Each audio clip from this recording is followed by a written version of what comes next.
As we continue to work with weather, we have weather instruments, we have clouds, we have the layers of the atmosphere that we have studied. And it is time for us to start looking at the fact that we're going to need to take a test here pretty soon to get those covered so we can move on and start digging a little deeper into weather. So we have this quick study guide. You have the attachment in Google Classroom. You can look at that. If you can print it at home, that's awesome. Otherwise, you can just pull those up and kind of go through these on your own as well. And again, when we're doing these, I have multiple things that I like to do that I kind of expect you to do on a test, and it really does make a huge, huge difference in the way you score on a test. Now, first and foremost, as I read, on a hot summer day, I see cumulus clouds. Now, as soon as I see that, I'm going to put fair and sunny over that. But Mr. Bullens, that may not even have anything to do with the answer. I know that, but I'm interacting with all of the stuff that I know. I'm making those things in my brain fire. And as I do that, it is helping me, and it's going to help me remember when the time comes for me to recall things that I need to recall.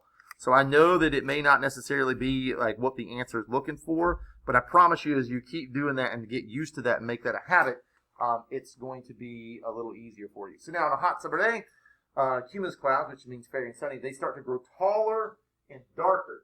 Now, what happens when cumulus clouds change? We've talked about that. Cumulus clouds are fair and sunny, they're puffy, they're white, but when they start to grow taller and darker, we're starting to get in that cloud 9 area. So once they move from here to here, I'm probably moving to this. And you've seen this happen on summer days, cumulonimbus. What type of weather will most likely occur? Now, it's number one, it's summer, so it can't be snowy days. Okay? We will learn soon that hurricanes form over the ocean. So, and it's not going to happen in one day, okay? Hurricanes form over time, so that's not it. So I got two choices, fair and sunny, and it means clear skies. So I can understand why people would answer that if you just stopped here, but you know that they are changing. You know that they are changing, so this is not the answer, and this is the best answer. So just be sure you interact with everything in the question. Otherwise, you're going to make those mistakes and not do very well. Let's moving on to question number 2. Which statement about Hawaii refers to its climate? Okay, so I had two things. I said weather, and we talked about climate. Weather was like now. It's short. Climate was weather over long periods.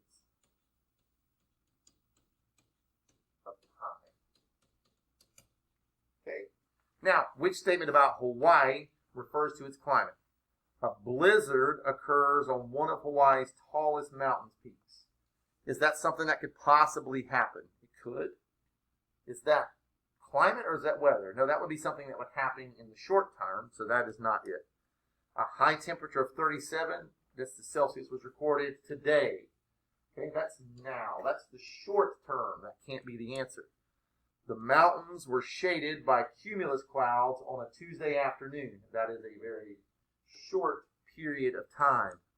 The coolest months, that's long periods of time, are February and March. Now, how would they know that? Because they've been tracking it over a long period of time. Okay? That's the difference between weather and climate. Which type of weather is associated with cumulus clouds? And you see, I already know this because I've already been firing those neurons off that are connected to that information in my brain. I just talked about that. I said cumulus is sunny and fair weather. So let's look down here. Stormy, no. Foggy, no. Humid, no. Fair, yes. And it makes it so much easier because I've honestly already started messing with those types of things in my mind. Okay, question 4. Really tough question, okay, but you got to think. This chart shows weather data, okay, weather data. We've looked at that. We've looked at temperature, we've looked at clouds, we've talked about the barometer, we've talked about precipitation. So none of this is new, but Mr. Bullets isn't a big scary chart. You will be fine if you slow down and use what you know. Which city most likely is going to experience precipitation? Well, I look up here and they all have question marks. So they're not giving me the answer. I have to use this other data, temperature, clouds, air pressure, to tell me if somebody's going to be getting any precipitation. Now, I remember something about air pressure. High pressure, happy weather, fair skies, sunny, clear, and cool. Low pressure, lousy weather, probably going to have some rain. So as I look through here, I realize it can't be this because they have a high pressure. It can't be this because they have high pressure. But Mr. Bullens, they both have low pressure. How will I ever decide? You might actually have to use other information. So does the temperature tell me anything? Would it rain if it was 67 or if it was 52? Sure. Weather doesn't help me out at all. Let's look at clouds. Okay, can it rain or have any sort of precipitation if there's no clouds? No. So this is not the answer. Who would most likely have precipitation that day? City Y.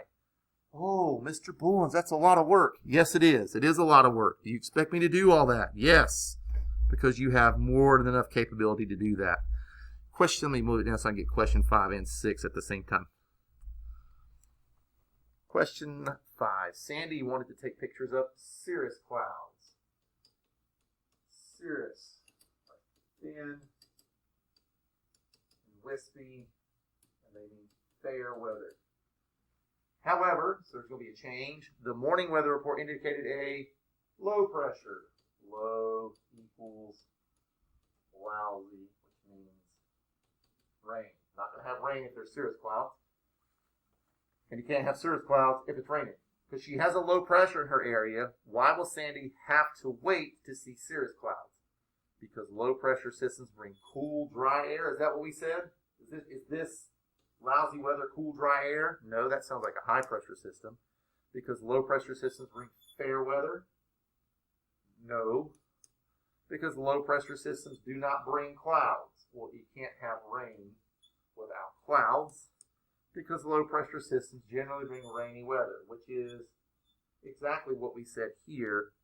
And it makes it easier when you interact with the questions and the answers, and you underline and you highlight and you annotate. But I hate doing that, Mr. Bullens. I hate it for you. It makes it so much easier, and you do so much better when you do. Chris noticed a high pressure system. H equals happy. And what do we mean by that?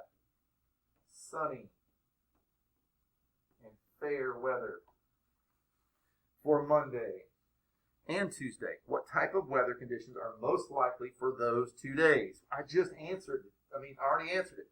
Let's see. Clear and sunny sounds awesome. Cold and stormy? No. Cloudy and rainy? No. Warm and stormy? No. All right, that was an easy question. There were so many words. You can do this. These are not hard. 7. Blake's afternoon baseball game should start soon, but he's worried that it will be canceled due to the weather. Let's see what's going on. The sky is overcast with cumulonimbus clouds.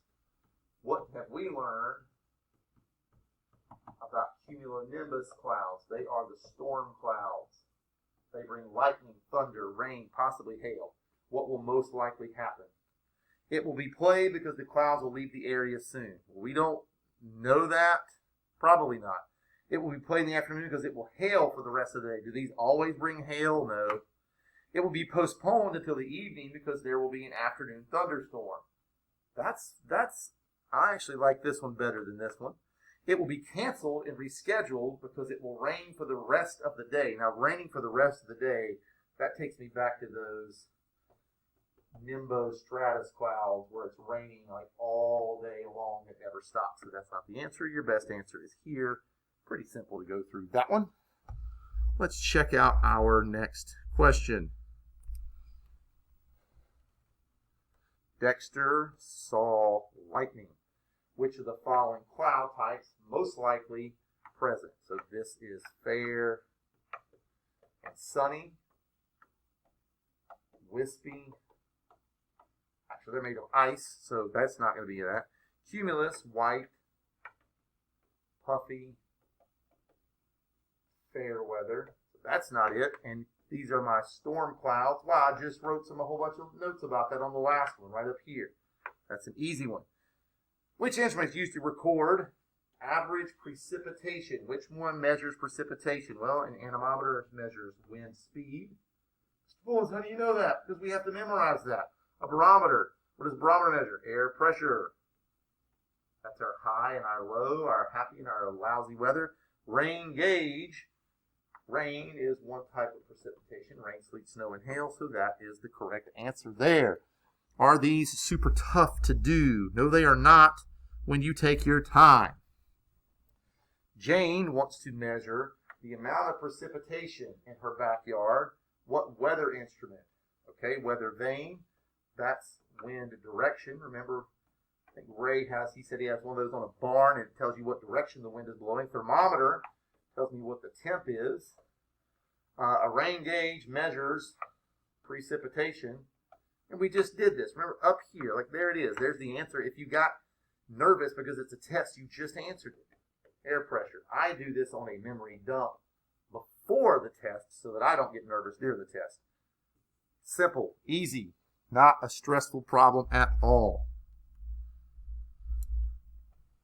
What best describes the effect on weather if if low clouds cover the sky during the daytime? Now, if Mr. Bullens had only taken the time to draw those stratus clouds during the daytime,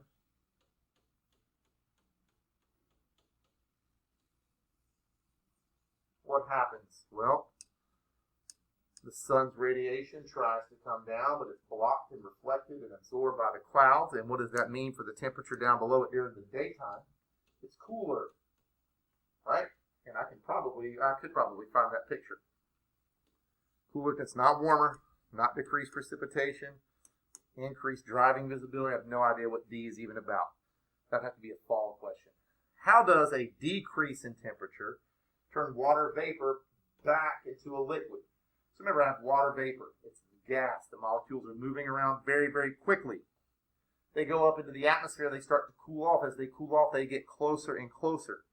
And what is happening as I move up into the atmosphere and it turns back into those little tiny little droplets, I'm actually having cloud formation. What is cloud formation? Condensation. This is plant sweating, essentially. Plant sweat. Precipitation is rain, sleet, snow, and hail. Has nothing to do with that. And evaporation, is it turning into, look, there's that word, vapor and vapor. So that can't be the answer either. And boom, we have an easy one. Kids, all I need you to do is to go through these and just take your time. I know you know the answers because we go over them in class and you do such a good job. Just take your time. And see, this is what I'm saying. Why do you make me interact with all of the questions? On a hot sunny day, a plant withers and dries up. Oh no, I remember something about plants. I literally just answered that. The answer is transpiration. It's right here. And it's funny because if you get nervous on a test but you work them out and you're thinking, "Oh my goodness, this is very weird. I don't remember what plants do." You just answered it. Because sometimes when you're forced to answer a question, you freak out on a test. And you're thinking, "I don't know the answer to that." You do know the answer to that. You do know the answer to that. Stop saying, "I don't know the answer," when you do. This is breathing. This is like us and animals breathing. This is rain.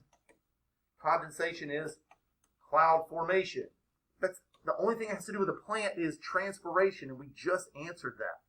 You know the answer to this.